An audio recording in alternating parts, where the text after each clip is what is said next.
Hey, what's up everyone, it's me, Hayton, and today I'm going to be talking to you about the Berserk Blood Essence, one of the rewards from River of Blood. So in order to make the Berserk Blood Essence, you need to have already cremated 400 fire corpses, and you need to mix 100 congealed bloods with a weapon poison plus 4 dose.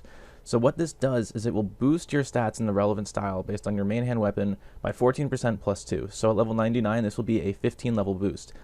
And there are two ways for this to activate. One will be a passive, which has a chance on hit, or when you get hit rather, for activating for 4 seconds, and then if you activate it yourself, it will consume 50 charges and activate for 20 seconds. Now this does not work with overloads, but it will work with other boosts such as extremes and supreme potions. So the initial response to this coming out was that in general it was going to be fairly useless, just because most people will use overloads at every boss that they go to. However, this is really good for players who don't have overloads, because it will boost it to a higher level for a short time, and it's also useful for people, even with overloads, just to boost their DPS in places where they'll be hit very often. Because here's the thing, even though you can activate it for 20 seconds, you can only do that once per minute. And it also uses a lot of charges. So realistically, if you're at a boss where you're taking a lot of hits, whether it's damage over time or just a lot of targets, this will be activating very often, and as a result, you'll be seeing quite a huge increase in your DPS if you're using extremes instead of overloads or something. So for example, I should have Hellweir in the background, and I was testing out Blood Essence there with the Scythe or Dragors, whichever one I was using. And honestly, the DPS increase was actually very noticeable. If you look at the DPM meter that I have with Rune Metrics Pro, you can see that I'm actually hitting upwards of 165 DPM. Now when I'm usually using Supreme Overloads, I often only get up to 150,000 DPM.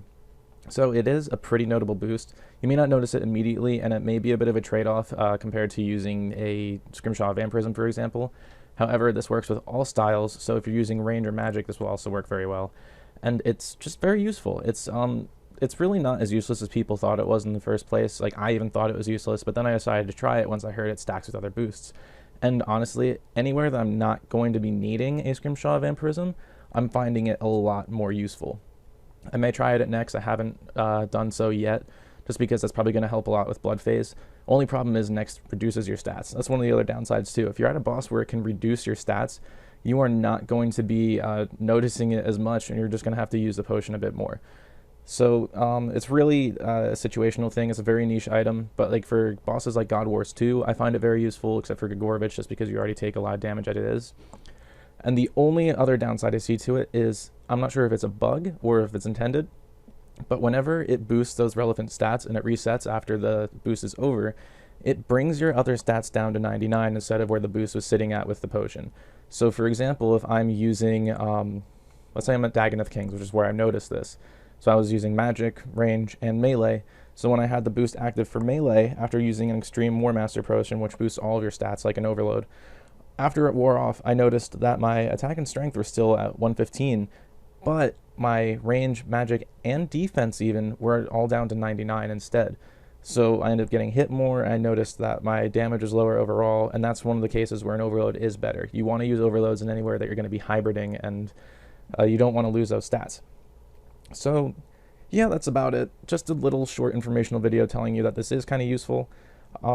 I'd give more examples, but really Hellweir and Twin Furies, I think, are like two of the places I noticed it working really well. And Grigorovich, I tried it out. However, that's one of the places that you really do want to use a Vampirism Scrimshaw instead, just because he deals a lot of damage and often. So try it out for yourself. And yeah, that should be it.